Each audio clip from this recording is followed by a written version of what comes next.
নমস্কার, কেমন আছেন সবাই? শঙ্কর স্টোরিতে সবাইকে স্বাগত। শুরু করলাম আজকে রবিবারের ভিডিওটা। আশা করি আপনাদের ভালো লাগবে। আপনারা ভিডিওটি স্কিপ না করে দেখতে থাকবেন। নিশ্চয়ই এগুলো দেখে চিনতে পাচ্ছেন যে এগুলো কি? হ্যাঁ, এগুলো হলো সজনে পাতা। এই সজনে পাতার ঝোলই আজকে বানাবো আমার বরের জন্য। তবে কি সকালবেলায় যাওয়ার সময় ও আজকে মাছ এনে দিয়ে গেছিলো। যখন ও বাড়িতে যায় তখন দিয়ে গেছিলো মাছ এনে। নিয়ে এসেছিলো হলো ইলিশ মাছ আর মায়া মাছ। মায়া মাছটা মাসি কাটতে গেছে, আর এই যে ইলিশ মাছ নিয়ে এসে দিয়ে গেছে। ইলিশ মাছটাকে করব বেগুন দিয়ে। আর এখানে একটু বসিয়েছি হলো উচ্ছে ভাজা। এই তো উচ্ছে ভাজা হয়ে গেছে, এবার এগুলোকে তুলে নেবো। এরকম কাঁচা কাঁচা ভাজা খেতেই কিন্তু ভালো লাগে।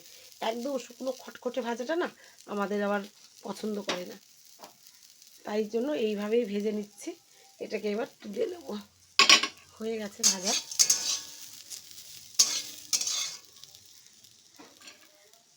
গরম গরম ভাতের সঙ্গে এই উচ্ছে ভাজা খেতে ভালো লাগে, আর ডাল থাকলে তো কোনো কথাই নেই। উচ্ছে ভাজা তুলে নিয়েছি আর কড়াইয়ের মধ্যে দিয়ে দিয়েছি পরিমাণে অল্প একটু তেল। এবারে যে বেগুনটা কেটে রেখেছি এটাকে দিয়ে দেবো।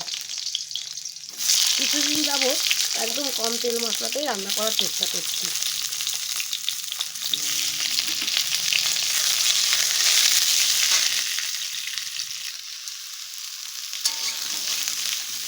একটুখানি নাড়াচাড়া করে নিলাম। এবারে যে লঙ্কা চিড়ে রেখেছি সেগুলোকেও দিয়ে দেবো।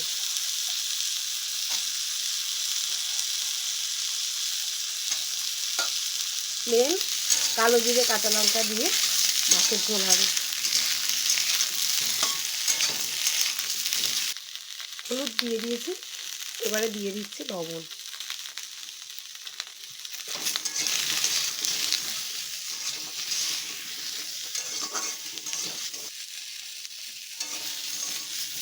বেগুনটা একটু ভাজা ভাজা করে নিয়েছি, এবারে দিয়ে দেবো এর মধ্যে জল।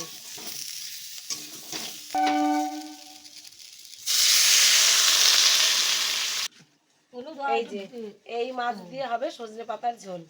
এগুলো হচ্ছে মায়া মাছ। এই মাছ দিয়ে সজনে পাতার ঝোল করব। আর ইলিশ মাছ তো করবো বেগুন দিয়ে, বলেই তো দিলাম।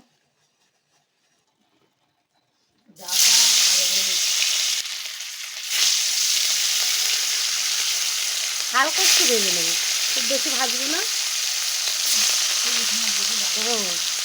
হালকা একটু একটু করে ভেজেই তুলে নেবো।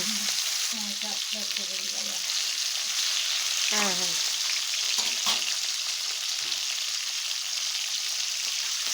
কোনো রকমে একটু ভেজেই উল্টে দেবো। হ্যাঁ, না ঘিয়ে না, ওটা হচ্ছে চিকেন না। ওই মাছ ভাজা হয়ে গেছে, এবারে মাছগুলোকে এক এক করে সব তুলে নেব। মাছ সব ভেজে তুলে নিয়েছি, ওই তেলের মধ্যেই দিয়ে দিলাম কালো জিরে। তেলের পরিমাণ একটু বেশি ছিল বলে আমি তুলে নিয়েছি বাটিতে, এই যে বাটিতে তুলে রেখে দিয়েছি। অতটা তেল দেবো না, সেই জন্য কালো জিরেটা দিয়ে দিলাম। এবারে মাছের ঝোলটা ওর মধ্যে দিয়ে দেবো।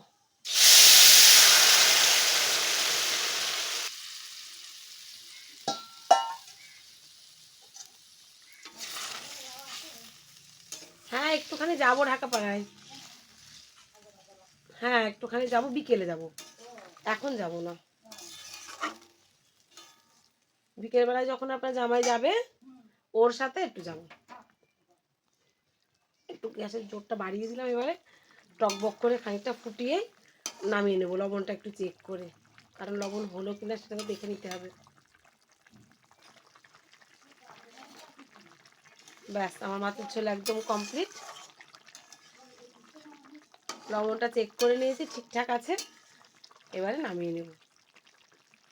কোনো মশলাই কিন্তু আমি এর মধ্যে দিইনি, একদম নর্মাল রান্না। এই ঝোলটা খেতে কিন্তু বেশ ভালো লাগে। ব্যাস, তাহলে এবার নামিয়ে নিই। এই যে আমার মাছের ঝোল নামিয়ে নিয়েছি, একদম কমপ্লিট হয়ে গেছে। ব্যাস, উনুনে আবার কড়াই বসিয়ে দিয়েছি, দেখি অন্য আরেকটা রান্না আছে। এখন করব হচ্ছে ওই যে মুড়োটা রেখে দিয়েছি, এই মুড়োটা দিয়ে ওই চিচিঙ্গাটা চচ্চড়ি করব। তেল বসিয়েছিলাম, সেই তেলটা গরম হয়ে গেছে। এবারে মুড়োটাকে একটু ভেজে নেব চচ্চড়ি করার জন্য।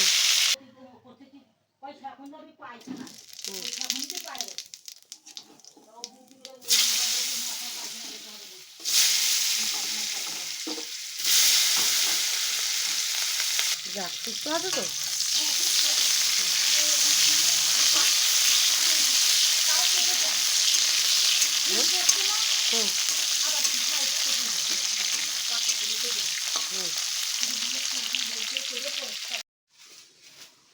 মাসি এখন আবার একটু উঠোনটা ঝাড় দিয়ে দিচ্ছে, কারণ ভোরবেলা আজকে বৃষ্টি হচ্ছিল, ভালো করে ঝাড় দেওয়া হয়নি। আমি সামনেটা কোনো রকমে একটু ঝাড় দিয়েছিলাম, কিন্তু পুরোটুকু ঝাড় দেওয়া হয়নি, বৃষ্টি হচ্ছিল বলে। তাই মাসি বললো আমি এখন একটু ঝাড় দিয়ে দিই, চান করবে তো বাড়ি গিয়ে, সেই জন্য। আর আমার রান্না বান্না হয়ে গেছে, কিন্তু রান্না করতে করতে ভিডিওটা অফ করে দিয়েছিলাম, কারণ বাড়িতে একজন এসেছিলেন, আমার কাকা শ্বশুরের ছেলে। তার সঙ্গে একটু কথা বলার জন্য আমার ভিডিওটা আর করা হয়নি, আর রান্নার ভিডিওটা আর ওখানে অফ রেখে দিয়েছিলাম। তো এখন একটু বসে এই যে একটুখানি খেয়ে নেবো। শশার একটা আপেল নিয়েছিলাম, আপেল থেকে আবার এক টুকরো মাসিকে বললাম খেতে, মাসিও খেয়েছে, কারণ আপেলটা খুব মিষ্টি আর খুব নরম। একটুখানি খেয়ে নিই।